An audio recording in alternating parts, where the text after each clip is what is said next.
Hello everyone, আশা করি সবাই ভালো আছেন। আমিও ভালো আছি। পরম করুণা মায়ের কৃপাতে রহমতে আপনাদের দোয়া আশীর্বাদ ভালোবাসাতে সবাইকে শুভ বড়দিনের শুভেচ্ছা এবং অভিনন্দন জানাচ্ছি। Wish you a very very merry Christmas to all. আজকে আমি যে ভিডিওটা নিয়ে হাজির হয়েছি সেটা হচ্ছে, কালকে কিন্তু আমরা দেখেছি একটা ক্রিসমাস ইভেন্ট স্পেশাল ওয়েবিনার হয়েছিল, যেটা রেড ফান স্যার কিন্তু আয়োজন করেছিলেন, যেখানে আমাদের আসল রত্ন মিস্টার অ্যাশ উপস্থিত ছিলেন। সেই ওয়েবিনারে কী হয়েছিল সেটাই আপনাদের সামনে তুলে ধরবো। মূলত প্রতি সোমবার করে রেড ফান স্যার এবং তার ওয়াইফ জিম কিন্তু এই ওয়েবিনারটা কন্ডাক্ট করেন। কিন্তু মানডেতে যেহেতু আমাদের ক্রিসমাস আজকে, এই জন্য তিনারা আগের দিন সেলিব্রেট করেন এবং সেখানে লেখাই থাকে মনডে ফান্ডে ওয়ানা সানডে, অর্থাৎ মনডের ফান্ডেটা সানডেতেই কিন্তু আয়োজন করা হয়েছে একটা ক্রিসমাস ইভেন্ট। সেখানে কিন্তু আমরা দেখতে পেলাম, যেখানে আমাদের সিইও আসেন এবং সবাইকে কিন্তু আমাদের সিইও মিস্টার অ্যাশ উনি কিন্তু সবাইকে বড়দিনের শুভেচ্ছা জানান, ক্রিসমাসের শুভেচ্ছা জানান।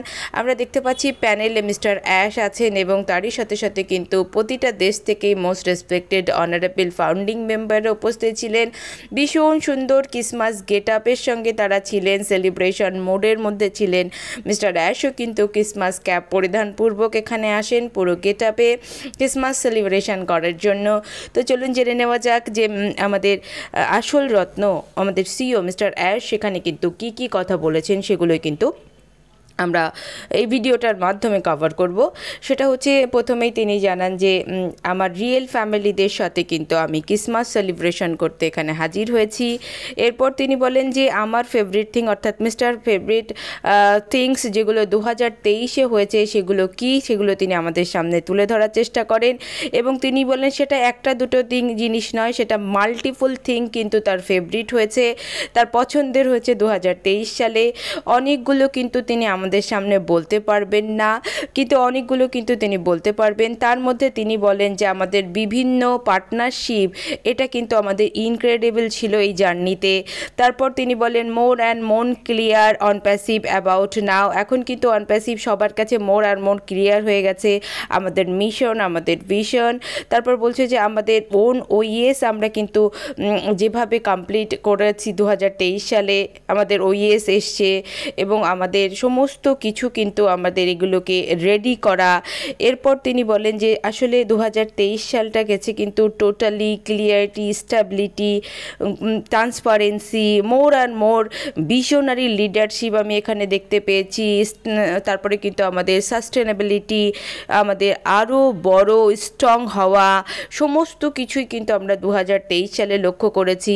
এবং তিনি বলেন যে আমাদের ইজিপ্টে যে প্রজেক্টটা চলছে সেই প্রজেক্টটা নিয়েও কিন্তু তিনি বলেছেন যে ইজিপ্টের প্রজেক্টটাও কিন্তু আমাদের 2023-এর একটা বড় ব্যাপার আমরা বলতে পারি। যে তার ডক্টর তারেক যে প্রজেক্টে কাজ করছে ব্লু ওশান স্ট্র্যাটেজি, এই প্রজেক্টের কথা কিন্তু বলা হচ্ছে। এবার তিনি বলেন যে এই 2023 সালটা আমাদের কাছে কিন্তু খুব স্মরণীয় সাল ছিল, অনেক এক্সপেরিয়েন্স এখান থেকে আমরা গেদার করেছি এবং 2023 সালের এক্সপেরিয়েন্স থেকে আমরা সমস্ত কিছু থেকে কিন্তু বুঝতে পেরেছি আমরা কিভাবে চলবো না। এবং এটাও তিনি বলেন যে 2024-এর জন্য লট অফ থিং কিন্তু লাইনড আপ, আমাদের অলরেডি লট অফ থিং কিন্তু আমাদের লাইনড আপ হয়ে গেছে। 2023 সাল থেকে আমরা যত ধরনের এক্সপেরিয়েন্স গ্যাদার করেছি সেগুলো কিন্তু আমাদেরকে আমাদের যাত্রাপথে আরও বেশি স্মুথ করতে চলেছে। তারপর তিনি জানান যে আমি আর আমার ওয়াইফ ক্যালিফোর্নিয়াতে যখন ভিজিট করতে যাই বা আমরা তখন ড্রাইভিং করে সেইখানে ঘুরতে যাই, তখন কিন্তু আমরা দেখতে থাকি যে সেখানে কোথাও না কোথাও সবসময় কিন্তু রোডে কাজ চলছে, কোথাও না কোথাও রোডের কনস্ট্রাকশন চলছে। তো এই জিনিসটা আমার কাছে বিরক্তি লাগতো, আমার ওয়াইফের কাছেও বিরক্তি লাগতো। বাট একটা দিন আমি একটা সাইনবোর্ডে দেখতে পাই, লেখা ছিল যে success road always under the construction. এটা আমার কাছে খুব ভালো লাগে যে সাকসেস রোড সবসময় কোনো না কোনো কনস্ট্রাকশনের মধ্যে থাকে, অর্থাৎ কোনো না কোনো পরিবর্তন, কোনো না কোনো সংযোজন, কোনো না কোনো কিছু যুক্ত করা হয়। তো আমার এই ওয়ার্ডটা খুব ভালো লেগেছিল এবং মিস্টার অ্যাশ বলেন যে আসলে এই ওয়ার্ডটা কার সেটা কিন্তু আমি জানি না, বাট এই ওয়ার্ডটা কিন্তু আমার কাছে খুবই ভালো লেগেছে যে success road always under the construction. তারপর তিনি বলেন অবশ্যই তাই, যে নিয়মিত রূপে কিন্তু পৃথিবীতে পরিবর্তন হচ্ছে, টেকনোলজির পরিবর্তন হচ্ছে, যারা গতানুগতিকভাবে তারা নিজেদের ব্যবসা বা নিজেদের সমস্ত কিছু কন্টিনিউ করছে, তারা কিন্তু পিছিয়ে পড়ে যাচ্ছে। ডেলি আপডেটের সাথে তারা নিজেদেরকে আপডেট করতে পারছে না, আর তার জন্যই কিন্তু তারা পিছনে পড়ে যাচ্ছে। কিন্তু আমরা সেটাতে বিশ্বাস করি না। আমরা নিয়মিত রূপে নতুন নতুন নতুন নতুন সার্ভ করতে পছন্দ করি এবং আমরা এটাই করব, নিয়মিত রূপেই আমরা পরিবর্তন করব। আমরা অলওয়েজ কনস্ট্রাকশনের মধ্যে থাকবো, কারণ আমরা success road always under construction, এই ব্যাপারটাকে আমি মেনটেন করতে চাইছি। এরপর তিনি বলেন যে আমাদের ও কানেক্টের মডার্ন ভার্সান আসতে চলেছে। ইয়েস, ও কানেক্টের মডার্ন ভার্সান আসতে চলেছে, যেটা কিন্তু আমাদের নিউ রিলিজ হবে। সেটা করেছে কিন্তু তিনি এক মাসের মধ্যে, তিনি বলছেন আজকের দিন থেকে 1 মাসের মধ্যেই সেটা হওয়ার সম্ভাবনা আছে, এবং সেটা একটা সুন্দর মডার্ন ও কানেক্ট আমরা নাম দেওয়া হয়েছে। তারপর তিনি সবাইকে প্রশ্ন করতে থাকেন যে আপনারা কিভাবে ক্রিসমাস সেলিব্রেশন করেন এবং 2023 সালে আপনাদের ফেভারিট থিংগুলো কি। সবাই কিন্তু আমরা দেখতে পাই প্যানেল যারা উপস্থিত ছিলেন তারা কিন্তু সবাই কিন্তু 1 বাই 1 এই দুটো কোশ্চেনের উপরে অ্যান্সার করেন।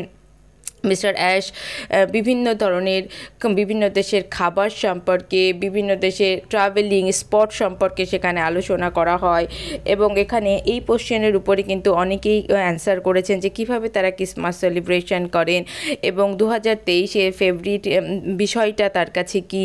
সেখানে কিন্তু আমরা দেখতেই পাই যে আমাদের জুলি ম্যাম বলেন যে আসলে 2023 না, আমি বলতে চাই যে আমার অন প্যাসিভে কী ফেভারিট ছিল। সেখানে তিনি বলেন যে আমি আগে খুব শাই ছিলাম, এতগুলো মানুষের সামনে আমি কথা বলতে পারবো সেটা আমি আসলেই কখনো চিন্তা করতে পারিনি, বাট অনপ্যাসিভ এমন একটা প্ল্যাটফর্ম যেটা সত্যি সত্যি আমাকে এই জায়গাগুলো দিয়েছে। এবং এই প্রসঙ্গে সবাই বলে যে সত্যিই তাই, যে আমরা যেখান থেকে বিলং করি সেখানে সত্যি সত্যি আমাদের একটা রিনাউন পরিচয় হওয়ার মতো কোনো স্পেস ছিল না, যেখানে অনপ্যাসিভের সাথে যুক্ত হয়ে আমরা কিন্তু পৃথিবীর বুকে একটা রিনাউন ফেস হয়েছি। তারপর মিস্টার অ্যাশ বলেন যে দেখুন আমরা যে সিচুয়েশনের মধ্য দিয়ে 2023টাকে পার করলাম, অন্য কেউ হলে কিন্তু কুইট করে নিত। সেই প্রসঙ্গে তিনি বলেন যে যত স্টার্ট আপ কোম্পানিগুলো আপনারা দেখছেন, সেই সমস্ত স্টার্ট আপ কোম্পানিগুলো প্রথম পর্যায়ে কিন্তু ফেইল্ড হয়ে যায়, 90% কিন্তু ফেলিয়ার হয়ে যায়। কারণ তারা যেই ধরনের বাধা বিঘ্ন আসে, যেই ধরনের হার্ডেলগুলো আসে, সেগুলোকে তারা মোকাবেলা করে সামনের দিকে এগোতে পারে না। 90% কিন্তু এই কারণে প্রথম পর্যায়ে স্টার্ট আপ কোম্পানিগুলো কিন্তু তারা কিন্তু ফেলিয়ার হয়ে যায়। 1 to 2% কোম্পানি শুধুমাত্র এই হার্ডেলগুলোকে সমস্ত কিছুকে কিন্তু তারা মেইনটেন করে সামনের দিকে এগিয়ে যায়, এবং তারা কিন্তু সমস্ত জায়গাতে কিন্তু তারা সাকসেসের দিকে এগিয়ে যায়। কিন্তু আমরা as a start up company হিসাবে এই হার্ডেল পরিস্থিতিগুলো, সবচেয়ে কঠিন পরিস্থিতিগুলোকে কাটিয়ে আমরা কিন্তু স্ট্যাবল এবং সাস্টেনেবিলিটির দিকে এগিয়ে যাচ্ছি। এটা আমাদের কিন্তু একটা বিগ পয়েন্ট। আর 2023 সালেই কিন্তু সবথেকে বেশি হার্ডেলকে আমরা ফেস করেছি, এবং সেখান থেকে কিন্তু আমাদের ফিগারটা কিন্তু ভীষণভাবে এগিয়ে গেছে, এবং আমরা কিন্তু এখানে ভীষণভাবে স্ট্যাবিলিটির দিকে এগিয়ে যাচ্ছি। এইটাই কিন্তু আমার কাছে বিগ পয়েন্ট একটা 2023 সালের। এরপর আমরা নীরাজ দালভি স্যারকে দেখতে পাই। নীরাজ দালভি স্যারকেও এই প্রশ্ন করা হয় যে কীভাবে ক্রিসমাস সেলিব্রেশন করে। নীরাজ দালভি স্যার বলেন যে দেখুন আমাদের বেশ কিছু ছুটির দিনগুলো পরে আমরা ছুটির দিনগুলো এনজয় করি, ক্রিসমাস সেলিব্রেট করি, গ্যাদারিং করি এক জায়গাতে। এরপর তিনি বলেন যে যদি আপনি জিজ্ঞাসা করেন 2023 সালে আমাদের গ্রেট অ্যাচিভমেন্ট বা আমার ফেভারিট থিং কী, তাহলে বলবো শুধু 2023 সাল না, অনপ্যাসিভের পুরো জার্নি থেকে আমার অনেক কিছু ফেভারিট আছে। যেমন আমরা অনপ্যাসিভের জার্নি থেকে গিভার কীভাবে হতে হয় সেটা কিন্তু আমরা এখান থেকে পেয়েছি, যে গিভার হওয়ার মেন্টালিটি কী, গোল সেট কাকে বলে সেটা আমরা এখান থেকে অর্জন করেছি। গোল সেট কীভাবে তৈরি করতে হয় অনপ্যাসিভ আমাদেরকে শিখিয়েছে।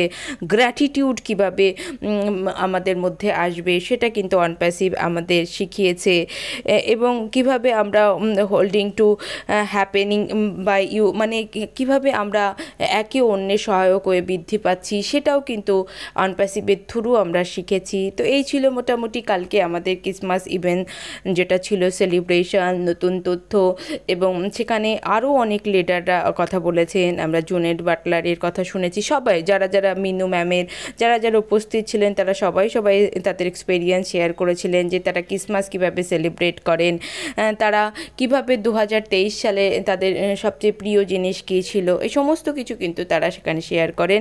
এবং লাস্ট ওয়ার্ডটাই ছিল লেটস বি বোল্ড। আমরা কিন্তু বোল্ড করতে চলেছি, আমরা কিন্তু বড় করতে চলেছি, আমরা কিন্তু কিছু ইউনিক করতে চলেছি। 2023 সাল থেকে আমাদের সমস্ত কিছু যাত্রা থেকে আমরা যা শিখেছি তার মাধ্যমে কিন্তু আমরা একটা বোল্ড কিছু করতে চলেছি ইন ফিউচারে, সেটাই কিন্তু লাস্ট ওয়ার্ড ছিল। এই ছিল মোটামুটি কালকে আমাদের ওয়েবিনারের পুরো তথ্য। এখন এই পর্যন্তই, দেখা হচ্ছে নেক্সট ভিডিওতে।